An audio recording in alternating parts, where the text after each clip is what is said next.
ہم نے آپ کو بتایا تھا کہ اظہر مقیم کی پٹیشن پر معزز عدالت نے سیکٹری بلدیات سے Jameel Ahmed Farooqui senior director HRM کا ریکارڈ طلب کرنے کا کہا تھا، اور اس کے لیے سیکٹری بلدیات سے رجوع کیا گیا تھا کہ وہ تمام تر ریکارڈ فراہم کریں گے، اور سماعت 16 مارچ کو متوقع ہے۔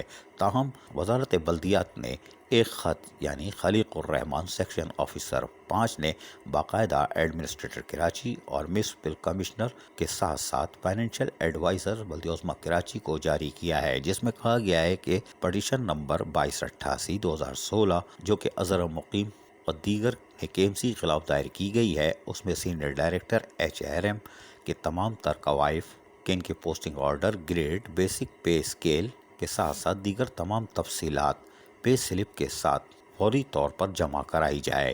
یقینی طور پر وزارت بلدیات ان تمام کوائف کو جمع کرنے کے بعد اس بات کا فیصلہ کرے گی جو عدالت نے ان سے پوچھا ہے کہ کیا تمام تر پروموشن وزارت بلدیات کی طرف سے دیے گئے ہیں۔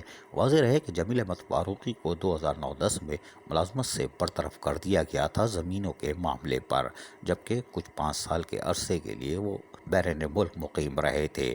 تاہم پنڈورا باکس کھل چکا ہے۔ اب دیکھتے ہیں کہ وزارت بلدیات کی طرف سے احکامات پر کیسے عمل ہوتا ہے، اور سیکٹری بلدیات 16 مارچ کو عدالت میں کیا رپورٹ جمع کراتے ہیں اور عدالت کیا فیصلہ کرتی ہے۔ عزیز عارف KBS بلدیاتی نیوز کراچی۔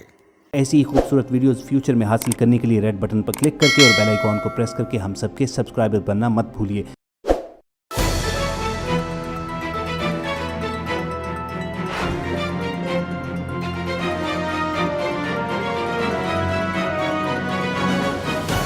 KBS بلدیاتی نیوز۔